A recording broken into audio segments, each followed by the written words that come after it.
Good morning students. 9th वाले बच्चे, सिद्धि हिंदी विद्यालय के इस ऑनलाइन क्लासेस में आपका हार्दिक स्वागत है। अब बच्चों, यहाँ पे हमारा ये जो काव्य है, यहाँ पे हमारा इस सिलेबस में जो हमारा लास्ट वाला काव्य है, बच्चे काम पर जा रहे हैं। इसके रचयिता जो है, लेखक जो है, कवि जो है, यहाँ पे राजेश जोशी है। आगे वाले वीडियो में हमने उनका परिचय प्राप्त किया। राजेश जोशी का जन्म यहाँ पे 1946 में मध्य प्रदेश के नरसिंहगढ़ जिले में हुआ।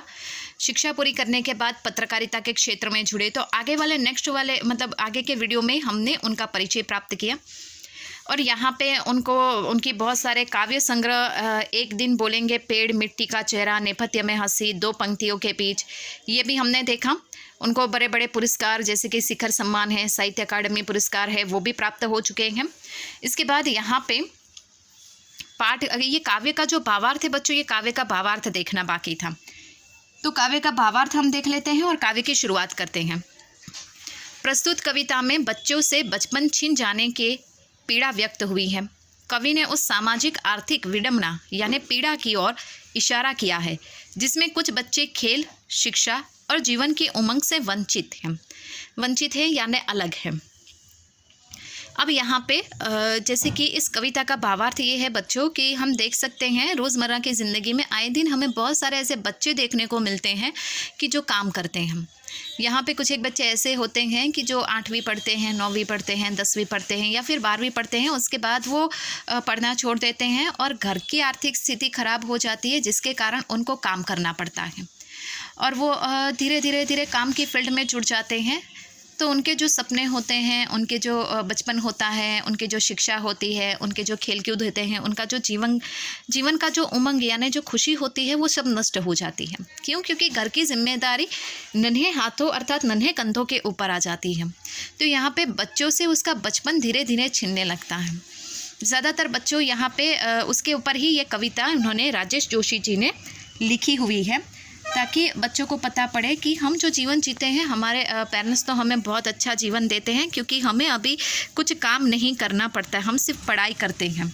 लेकिन संसार में बहुत सारे बच्चे ऐसे भी होते हैं जिसको आपने देखा होगा कि जो कहीं ना कहीं कोई ना कोई छोटा मोटा काम करते रहते हैं और इसी काम के चलते वो लोग, उनको पढ़ना लिखना होता है लेकिन फिर भी वो पढ़ लिख नहीं पाते हैं। उनका जीवन जो होता है वो यहाँ पे जैसे नष्ट होता जाता है, उनकी खुशियाँ जो होती है यहाँ पे नष्ट होती जाती हैं। तो इसी के ऊपर यहाँ पे राजेश जोशी जी ने ये काव्य लिखा हुआ है जिसको हम पढ़ते हैं, एक एक दो पंक्तियाँ पढ़ेंगे और उसको समझने का प्रयास करेंगे। चलो, आपके पास हिंदी की किताब होगी, वो किताब आपको लेकर बैठना है। तो यहाँ पे काव्य का शीर्षक है बच्चे काम पर जा रहे हैं। ठीक है, सबसे पहली पंक्ति, कोहरे से ढकी सड़क पर बच्चे काम पर जा रहे हैं सुबह सुबह। कोहरे से ढकी, एक एक पंक्ति को पढ़ेंगे और समझेंगे। कोहरे से ढकी मतलब यहाँ पे ठंड के मौसम में आपने देखा होगा बच्चों, जो सड़कें होती है उसके ऊपर पानी की बूंदें जम जाती हैं ठंड की वजह से, है ना। तो कोहरे से ढकी हुई ऐसी मतलब थोड़े से वहाँ पे धुआं जैसा होता है, ज़मीन जो होती है गीली जैसी होती है, उसके ऊपर पानी की बूंदें जमने लगती हैं। तो ऐसे ठंडे माहौल में, ऐसे ठंडे रास्तों के ऊपर बच्चे क्या कर रहे हैं, सुबह सुबह जल्दी उठकर क्या काम पर जाने की कोशिश कर रहे हैं। बच्चे काम पर जा रहे हैं, वापस वही पंक्ति, बच्चे सुबह में उठकर काम पर जा रहे हैं। हमारे समय की सबसे भयानक पंक्ति है ये। मतलब आज के युग में, आधुनिक युग में, हम टेक्नोलॉजी के ज़माने में हम कहते हैं ना, मतलब बहुत मॉडर्न है, टेक्नोलॉजी है।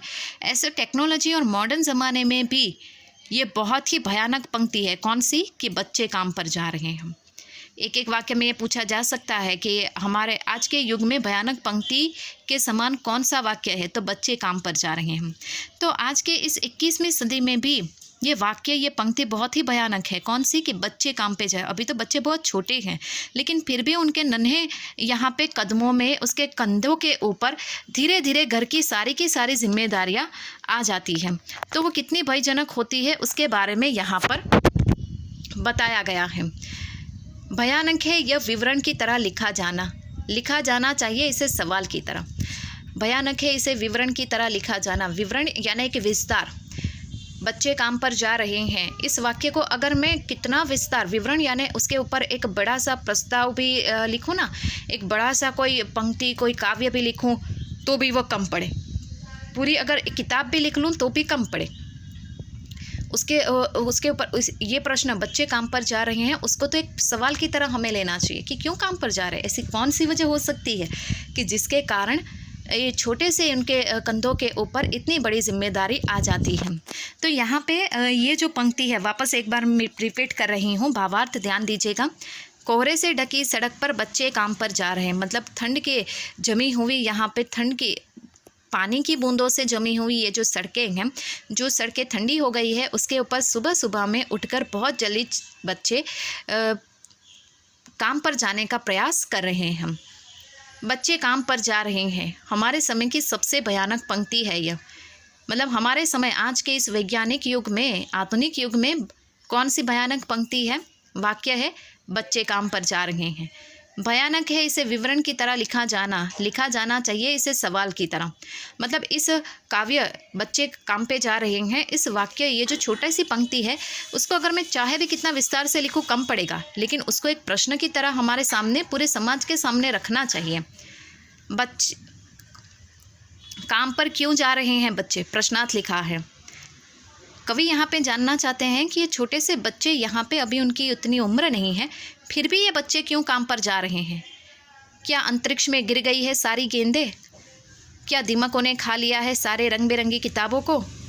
क्या काले पहाड़ों के नीचे दब गए हैं सारे खिलौने? क्या किसी भूकंप में ढह गई है सारे मदरसों की इमारतें? मतलब कवि कहते हैं कि बच्चों की यहाँ पे जो खेलने की जो गेंद होती है, वो क्या कहीं अंतरिक्ष में चली गई है कि बच्चे काम पर जा रहे हैं? क्या उनके जो पढ़ने की यहाँ पे रंग बिरंगी जो बहुत सारी किताबें हैं, उन किताबों को दीमकों ने खा लिया है? किताबें पढ़ने के लिए नहीं है बच्चों के पास कि बच्चे काम पे जा रहे हैं? क्या उनके सारे के सारे खेलने के जितने भी खिलौने हैं, वो किसी बड़े से पहाड़ के नीचे दब कर रह गए हैं कि इनके कारण बच्चों को काम पर जाना पड़ रहा? या फिर उनके जितने भी मदरसे यानी पढ़ने की जो जितनी भी इमारतें हैं, जगहें हैं, वो सारी की सारी स्कूलें, अर्थात जो मदरसे हैं, जो पढ़ने के जो आश्रमें हैं, ये सारे के सारे किसी भूकंप में ढह गए यानी गिर गए हैं कि जिसके कारण बच्चों को काम पे जा रहे हैं। बच्चों के जितने भी यहाँ पे खिलौने हैं, किताबें हैं, गेंद है, पढ़ने की जहाँ पे शिक्षा प्राप्त हो ऐसी जगहें हैं, ये सारी की सारी क्या नष्ट हो गई है कि जिनके कारण बच्चों को काम पर जाना पड़ रहा है। तो बच्चों, आज के इस वीडियो में हम यहाँ तक देखते हैं, थोड़ा थोड़ा पढ़ेंगे, थोड़ा थोड़ा समझेंगे। नेक्स्ट वाले वीडियो में हम इससे आगे की शुरुआत करेंगे। तब तक के लिए यहाँ पे रुकते हैं। Thank you.